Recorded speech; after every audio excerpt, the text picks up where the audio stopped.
We'll guide you through how to use one WhatsApp on multiple phones. If you find this useful, then consider subscribing and liking the video. So this can be really convenient to do because then you can go and send and receive WhatsApp messages from one account on multiple devices. We're going to guide you through how this can be done, as perhaps you've got multiple phones, but you just go and use one WhatsApp and you want to go and have that same account. Now, there is actually a benefit to using this on an Android because on an Android, you can have multiple WhatsApp accounts in one app. You can't do that on an iPhone. So for example, on WhatsApp, on an Android, you can actually go and switch between the different accounts. So I could go and have the main WhatsApp account for the main phone number on this phone on here and another account. Whereas on the iPhone, you can only have one in the WhatsApp app. So you could only have the number for this iPhone or go and have it from the another phone. So that is going to be up to you. So if you've got an Android, we'll guide you through that as well. So come onto the device you want to do this with. So what you can do is just go and open up the WhatsApp app. I've already got it downloaded from the App Store or Play Store. And this is the device I want to go and add. This is where the WhatsApp account currently is. So I would go and open it up and we're then on the welcome screen. You can do the same thing on an Android. If you want to go and add in as another account, a second account, and you already have one on the device you're trying to do this with, then you press the three dots in the top right, go down and you can press settings.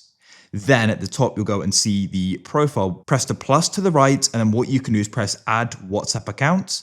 And you're going to be on the equivalent of the welcome screen. But instead of saying welcome to WhatsApp, we'll go and say add an account. You can go and see they both say agree and continue.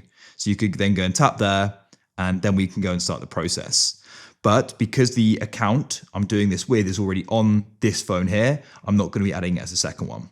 So what we can do is just come back to WhatsApp. I'll just come back to the chat screen, as you can see. So once you're on that agree and continue page, you can press that there if you do. Of course, make sure you read it through and understand I do. Then we can go and press continue and press allow.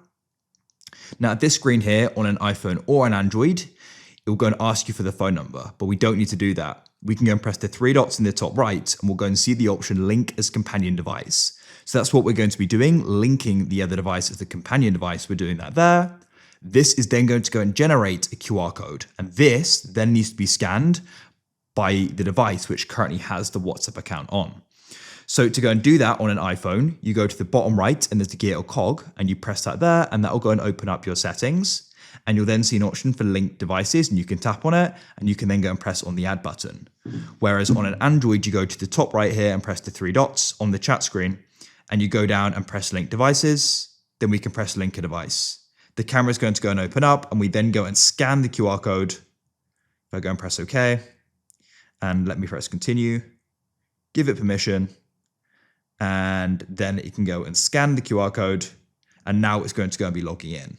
You can go and see here, it says keep WhatsApp open on both devices, and that's it. So now we're using the same account on both. I'll just come back and prove to you that. So if I go and say tap on this phone here, I'll go and send a message, just like hi. I'm going to go and send it and you'll go and see it then goes and sends on this device as well as we're using the same one. So it's that simple. So as I said, you can do this vice versa on iPhone as well and Android. If you found this useful, then consider subscribing and liking the video. I look forward to help you again in the future with more guides like this. We create these every single day. So I'm sure we'll be able to go and help you out again with WhatsApp and many other apps and OSs and more. I look forward to helping you again. Goodbye for now.